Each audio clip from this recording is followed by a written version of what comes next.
ابو ہریرہ رضی اللہ تعالیٰ عنہ کہتے ہیں کہ ایک مرتبہ نماز کے لیے اقامت ہو گئی اور لوگوں نے صفیں باندھیں تو رسول اللہ صلی اللہ علیہ وآلہ وسلم نکلے، یہاں تک کہ جب اپنی جگہ پر آ کر کھڑے ہو گئے تو آپ کو یاد آیا کہ آپ نے غسل نہیں کیا ہے۔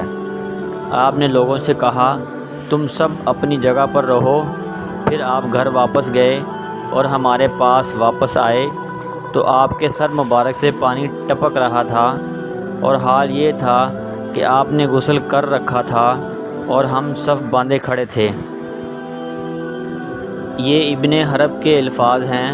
عیاش نے اپنی روایت میں کہا ہے ہم لوگ اسی طرح صف باندھے کھڑے آپ صلی اللہ علیہ وآلہ وسلم کا انتظار کرتے رہے، یہاں تک کہ آپ ہمارے پاس تشریف لائے۔ آپ غسل کیے ہوئے تھے۔